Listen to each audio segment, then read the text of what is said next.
नमस्कार दोस्तों, आप सबों को हमारे YouTube channel GC learning point में बहुत बहुत स्वागत है। दोस्तों, सर्वप्रथम आप सबों को होली की हार्दिक शुभकामनाएं। दोस्तों, आज मैं अपने वीडियो में आपको बताने जा रहा हूं कि होली कब है, होलिका दहन शुभ मुहूर्त कब होगा, भद्राकाल पूजन विधि और इसका महत्व क्या होगा। दोस्तों, यदि आपने हमारे चैनल को अभी तक सब्सक्राइब नहीं किया है तो जरूर करें और बेल आइकन दबाना ना भूलें ताकि हमारे आने वाली सभी वीडियोस की जानकारी सबसे पहले आप तक पहुंच सके। दोस्तों, हर साल फागुन महीने की पूर्णिमा तिथि को होली का त्योहार मनाया जाता है। इस दिन होलिका दहन होता है और अगले दिन रंगों की होली होती है। दोस्तों, सबसे पहले आपको यह बता दूं कि हम लोग होली क्यों मनाते हैं।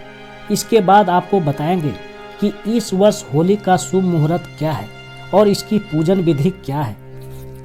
दोस्तों, होली के संदर्भ में एक पौराणिक कथा है। इस कथा को सुनने मात्र से ही समस्त पाप नष्ट हो जाते हैं, इसलिए आप समय निकालकर इस कथा को शुरू से अंत तक जरूर सुने।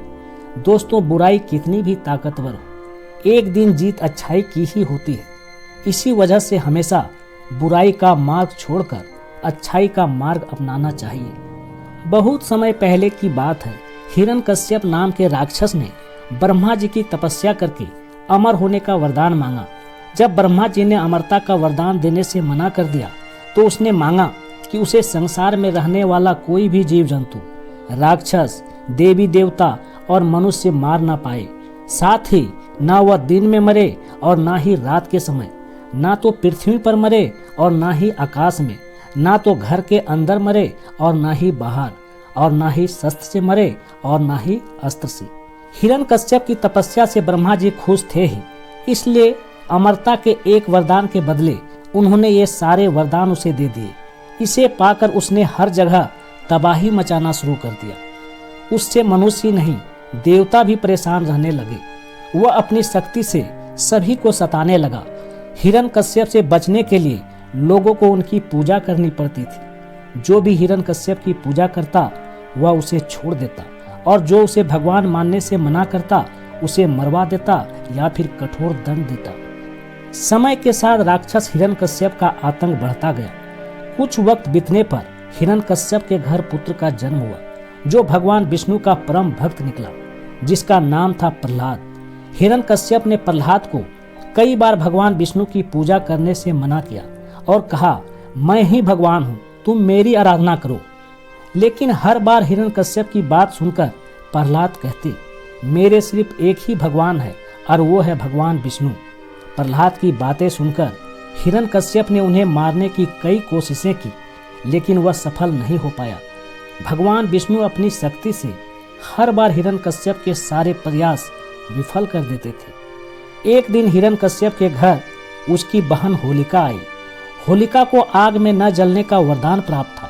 उसके पास एक चादर थी जिसे लपेटकर यदि वह आग में चली जाए तो आग उसे नहीं जला सकती थी। हिरण्यकश्यप को अपने बेटे से परेशान देखकर होलिका ने कहा, भैया, मैं अपनी गोद में प्रहलाद को लेकर आग में बैठ जाऊंगी, जिससे वह जल जाएगा और आपकी परेशानी खत्म हो जाएगी। हिरण्यकश्यप ने इस योजना के लिए हामी भर दी। उसके बाद होलिका अपनी गोद में प्रहलाद को बैठाकर आग पर बैठ गई। उसी वक्त भगवान की कृपा से होलिका की चादर प्रहलाद के ऊपर आ गया और होलिका जलकर खाक हो गई। प्रहलाद एक बार फिर भगवान विष्णु की कृपा से बच गए।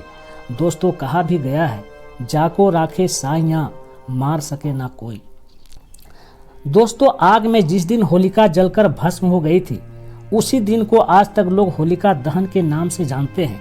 इसे बुराई पर अच्छाई की जीत के रूप में देखते हुए खुशी से लोग अगले दिन रंगों से होली खेलते हैं। दोस्तों, अब थोड़ा इस बात पर चर्चा कर लें कि इस वर्ष होली कब मनाई जाएगी और इसका शुभ मुहूर्त क्या है। दोस्तों, इस बार होली 7 मार्च को मनाई जाएगी और इस दिन होलिका का दहन होगा।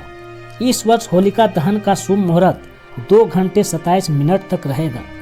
7 मार्च दिन मंगलवार को शाम 6:24 से रात 8:51 तक होलिका दहन होगा। दोस्तों, होलिका दहन के शुभ अवसर पर होलिका जलाने के लिए लकड़ियां इकट्ठी की जाती है और वहीं पर पूजा होती है। होलिका के लिए तैयार की गई लकड़ी को कच्चा सूता या सफ़ेद धागे से 7 बार लपेटा जाता है। फिर उस पर गंगा जल, कुमकुम और फूल छिड़क कर पूजा की जाती है। पूजा पूरी होने के बाद शाम को होलिका दहन होता है। इस दिन भगवान विष्णु के महान भक्त प्रहलाद की जीत का जश्न मनाया जाता है। दोस्तों, यह पूजा लोगों को सभी तरह के डर से लड़ने की शक्ति देती है। दोस्तों, आज की कथा को हम यहीं समाप्त करते हैं। फिर किसी अन्य कथा के साथ हाजिर होंगे। तब तक के लिए नमस्कार, जय हिंद, राधे राधे।